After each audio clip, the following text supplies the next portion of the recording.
Special thank you to my YouTube members and patrons for supporting the channel and supporting my content. How's it going, everybody, and welcome back to another subreddit video. Today we are going to be returning to r/entitled parents, home to the parents that are not good at parenting but really think they are. Before we begin, I just wanted to quickly mention again, all the shelves behind me are going to be slowly emptying. You might see some boxes and stuff. There's going to be a bit of chaos about. Me and Leo are currently in the process of moving. By the time this video goes out, we will actually have just moved, so chaos. I hope you're all having a good new year. Again, it's actually not the new year for me just yet. That's in a couple of days, so hopefully by the time this video comes out, the world hasn't ended. Anyway, let's get into the subreddit, shall we? My mum has claimed the spare room in our house as her room. She doesn't actually stay here much, but I fucking hate it. We've always had this weird power struggle over my home and her staying here. I really don't think she's trying to be cute, but trying to establish her power over me by stomping my boundaries. She's only stayed over a couple of times. We don't live in the same city, and I've corrected her each time she refers to it as hers. I say, it's not your room, it's the guest room. I kinda thought we were past this song and dance, as the previous to last time she stayed, she didn't say it, so I let my guard down stupidly. Then the latest time she stayed over, as I was carrying her things into the room for the night, she quickly mutters, "It is my room, isn't it? Nobody else has stayed in here." It caught me by surprise, so I didn't correct her this time. And besides me and my husband, it is technically true, but that doesn't mean she has ownership over it either. Then just yesterday she asked if she could stay over later this week. As I'm checking my calendar, she slips in a "my room" phrase. So I corrected her, "It's not your room, it's the guest room." To which she stuck out her bottom lip in a pout and whines, "It is my room." I start to repeat myself, and she just talked over me before I could finish about, "Did you know where your roaster is? The one that I got you for blah blah blah." Yes, I do know where the roaster is. It's in the closet of the guest room. So now I interrupt her and demand, "Why were you in that closet?" And she proudly boasts, "I was snooping." I actually don't really care she went in there, but the way she proudly boasts about it really rubbed me the wrong way, and given the timing of it, it felt a lot like she was trying to hold more power over me when I was trying to establish my own boundaries. I will absolutely be telling her on no uncertain terms will she be calling it her room again. If she does, it will be the last time she stays in it, but I just want to rant about it. Now, OP, obviously the issue is boundaries and the fact that she's not respecting them, and she's not respecting the fact that it's not her room, it's the guest room. You need to assert those boundaries in a way that she cannot possibly refute. What you need to do next time she says, "Can I stay over in my room?" or even just asks to stay over, you say, "Sorry, no, someone else is actually staying in the room that day." Easy. You start telling her no. You start telling her, "Actually, other people are using that room. I'm sorry, it's busy this time. You can come over another time though." I think she'll get the message. My cousin sends our family her child's Christmas list each year, and it's completely insane. Every November, I receive a dreaded letter in our extended family group chat from my cousin. The text includes a highly detailed Christmas list from her 5-year-old, who we'll call Penny. The items are always expensive, obscure, and very hard to find. Additionally, she expects us to reply with the item we have purchased, then sends back the updated list with that item checked off. Each year, there's exactly the number of items for the people in the chat, and once people hurry to claim the cheapest ones, you're left with $100 to $300 items to choose from. My cousin is an only child, and her mum caters to this as well as her dad, but the rest of us are getting pretty sick of it. Last year someone didn't follow the list and said they'd already bought something else in the group chat, and she responded that isn't what Penny wants this year, which made them feel guilty for not adhering to this insanity. Now, some backstory. Penny has autism, is non-verbal, and the sweetest child ever. My cousin and her husband are good parents for the most part, but they are a little self-focused. For example, they are both collectors of things like manga, toys, and lose their minds if Penny touches their things, and the home is full of their collections. They have an entire room dedicated to this, which they call the fun room, and their daughter isn't allowed in. Not so fun. Now here's the kicker. The items on the list are almost always part of a collection, either vintage, certain edition this or that, and tons of Beanie Babies. They have started a toy collection similar to their own for Penny, and it's a lot of things I've never seen her enjoy or show much interest in. One year, the most excitement she showed was for the box, and she loves Disney movies and Paw Patrol, but never has she gotten gifts related to those things. Also, we suggested some gifts like a toy kitchen or something interactive and sensory, and they shut that down in favor of expensive Lego. Star Wars Lego. She's 5. I know damn well that's going straight to Daddy's fun room. This year, I'm getting her an Ariel doll and a matching dress. I'm stopping this madness. OP, it's good that you're finally saying no. You need to get other people to say no. You need them to realize that what they're doing is unreasonable. Also, adding gifts from family members onto a list that are even up to $100 is insane. That's insane. You can't just, like, it's actually ridiculous that she would be so entitled to expect anybody to buy her child a gift for $100 when there are other family members, their own family and children, to buy presents for. That's insane, let alone up to $300. You need to start saying no. Other people need to start saying no. The point of Christmas isn't, here's a list of things to get me. It's here's something I think you'll like because I'm thinking about you. Introduce her and the rest of your family to the concept of saying no, and get the child something that the child will actually enjoy, not something that the parents are collecting. My mum is insistent that I have a C-section so that she and my dad can schedule their visit for the birth of my daughter. That is an already insane thing to say. I don't know where to begin. I just need a place to vent. I, 31 female, am due to have my baby in just over 5 weeks' time. My pregnancy was a surprise, and it's been a difficult 8 months thus far. Although low risk, I've experienced every symptom you can imagine, from intense morning sickness to migraines and carpal tunnel syndrome. I've also faced some pretty intense discrimination at work, despite maintaining a high rate of performance throughout the year. All of this to say, it's been a rough year. I've had little support from my family this year, and their nonsense has seemingly known no bounds. Since around May, they've been asking my partner and I to make the 10-hour drive interstate for Christmas so that we could spend it with them. This would be fine, but my doctor has repeatedly told me not to do this, as I'll be 30 weeks at that point and prone to blood clots. Despite this, they've continued to pester my partner and I about it. At one point, they proposed coming to us for Christmas, but then swiftly shut down their idea when they immediately realized it would be an inconvenience for them. Recently, my dad was diagnosed with some health problems of his own, which he's been told is completely treatable with surgery and some medication. Regardless, I have called every other day to check up on him and see how he's doing. In the last few weeks, my mum has started telling me how awful birth was for her and every other woman on both sides of my family. I kid you not, every time she calls, she encourages me to plan a C-section and drops some new detail about a relative who had a traumatic birth experience.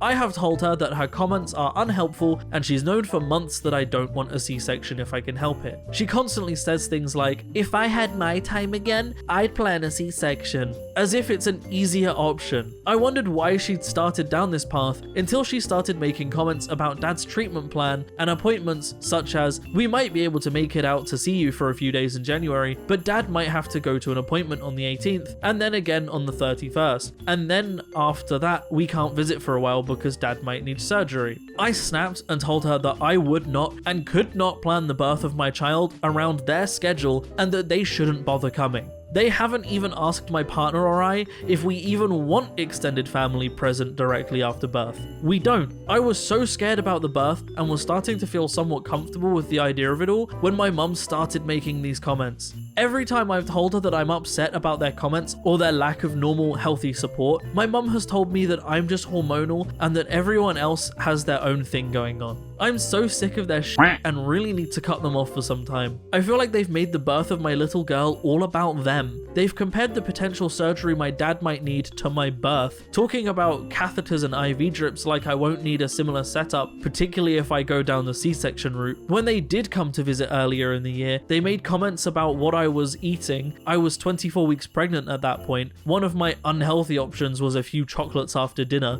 I don't even know what to say or do. All of this has made me reflect on on my childhood, and I can't help but feel sad about that too. I spent the last few weeks just crying about it all, and I'm just so tired of venting about it to my partner. Thanks for reading if you've come this far. I just needed to vent. Wow, that is a heavy situation. You probably don't need me to say this, OP, if you ever even see this, which likely you won't. But to anybody else that's watching and might end up in a similar situation, the most important thing to remember is your own health. You are pushing a whole ass child out of your body, okay? A whole ass human being is going to exit your body. It's going to be very painful, and that's very, very much important to you and the health of you and your child, right?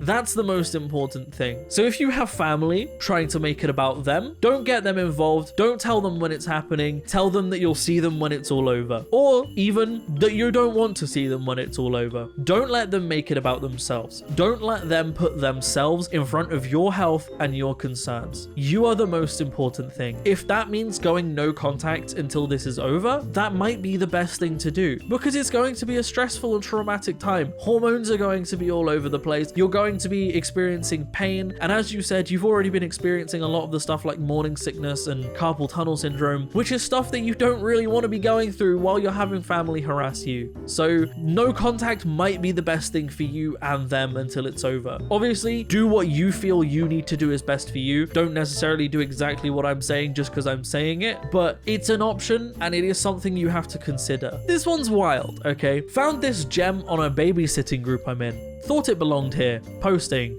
"Hi all, our family is looking for a long-term nanny for our 3 children, twin girls, turns 3 years old in January, and newborn, due December 29th. The twins go to preschool in the mornings, Monday, Wednesday, Friday, 8 to 12, so much of the time will be with the baby. Spanish speaking is preferred, a little bit more about the job. Pay equals negotiable weekly salary of $30 to $35 a week, start date in December or early January, schedule Monday to Thursday, 6 a.m. to 4:30 p.m. Some days you will get off before 4:30, and on a rare occasion, maybe past 4:30. Wednesdays are usually a short day, occasional Friday or weekend nights for dates, sporting events, etc. Responsibilities would include childcare, grocery shopping, and light housekeeping as time permits while children are at school or napping. Cleaning bottles, laundry, cooking nutritious, healthy meals for the children, tidying/organizing children's room/bedroom and kitchen after meals, school drop-off/pickup required, we will provide a car, must enjoy participating in the age-appropriate educational and fun activities with toddler and baby, must be up to date with flu and Tdap vaccination and infant CPR certified, we're happy to cover the costs of the class and all vaccinations, must know how to swim and have water safety as we have a pool. If this sounds interesting, send me a DM and chat more. Later clarified that it is not a live-in position. Edit. I thought the same thing many of you did. However, when I reached out to ask if it was $35 an hour or $350 a week, they clarified they meant $35 a week. So this one really angers me because the entitlement here is actually off the fucking charts, okay? So $35 a week, Monday to Thursday, 6 a.m. to 4:30 p.m. Okay, I did a bit of maths, right? So first of all, 6:30 to 4:30, Monday to Thursday. That's 42 hours a week. 42 hours a week. Already, we're talking like over full time. Okay, most full-time jobs will be 35 to 40 hours a week. They want 42 hours a week. Okay. On top of that, if you then take $30 a week and divide it by the hours that they'll be working, that's 71 cents. 71.4. In fact, we'll round it up even. 72 cents an hour. And what they want from you for that is a child CPR qualification. They want you to be qualified in water safety. They want you to basically be a full-time maid doing their cooking, cleaning, laundry. They want you to look after not only the 2 twins they already have, but another one, a newborn that is on the way. This is fucking insane. You shouldn't be getting paid 72 cents an hour to look after 3 children and be their full-time maid. What you should be charging is $10 an hour per child. Like, it's actually fucking insane to me. It's actually insane. The entitlement here is unreal, that they want to basically charge you like borderline slave labor wages. Like, that wage, 72 cents an hour, wouldn't have flown 20 years ago, let alone now. It's insane. It's actually insane. $30 a week. That's $120 a month. I work part-time minimum wage and I make 10 times that. Insane. Insane. And the final post. Cross post from Am I the Asshole? Entitled Mother demands her toddler use an extra seat that OP paid for. Text of original post follows. I, 34 female, am obese. I am actively working towards losing weight and I've made progress, but I'm still obese as of typing this. I'm going over to see my brother and his husband for Christmas across the country, and because I'm fat, I booked an extra seat so everyone could be more comfortable. I know it sucks having to pay for an extra seat, but it is what it is. I know Southwest Airlines has this customer of size policy, but I've had some bad experiences with Southwest even before I was obese, so I wasn't doing that, and it's mostly my fault I even got fat. Everything goes smoothly from checking into security and boarding, at least at first. This woman comes to my row with a boy who appeared to be about a year old. She told me to squeeze into one seat so her son could sit in the other. She told me, not asked. I told her no and that I paid for this seat for the extra space. She makes a big fuss over it, which got the flight attendant's attention. She told the flight attendant I was stealing the seat from her son. Then I showed my boarding passes, proving that I, in fact, paid for the extra seat. The flight attendant asked me if I could try to squeeze in, but I said no, that I wanted the extra seat that I paid for. The boy, who the mum said is 18 months old, was supposed to sit on her lap, so he could do just that. The flight attendant eventually told the mum to put her son in her lap. I got dirty looks and passive-aggressive remarks from her the entire flight, and I do feel a little bad because it looked like the boy was hard to control. So, am I the asshole? Edit, I did not fly SWA. I don't think OP is ever gonna see this, but OP, if you ever see this, you are not the asshole. In any way, shape or form, at all, no way, no regards. Again, this is an incredibly entitled mother here, like obscenely entitled.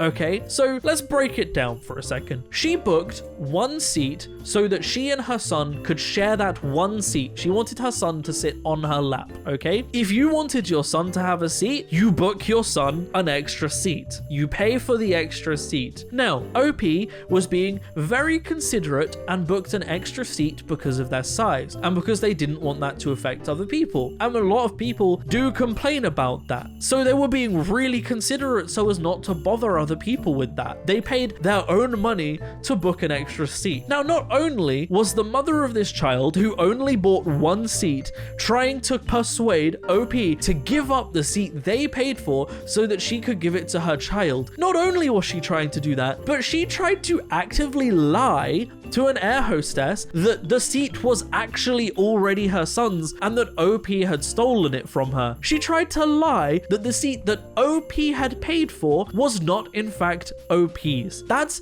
fucking ridiculous. That is so obnoxiously entitled. I cannot imagine ever possibly being that entitled. Having the absolute gall to be that entitled. That's fucking ridiculous. Good God. I feel bad for OP that they could have even considered that they might have been in the wrong here. I genuinely feel bad for OP in that regard. And that's where I'm going to end the video, everybody.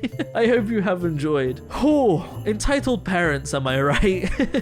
Now, it's time for my entitlement.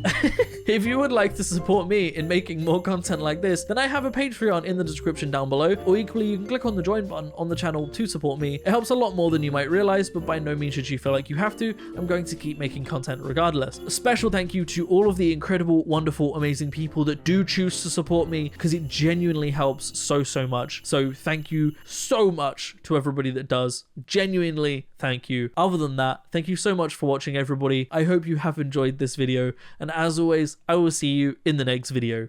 Peace out.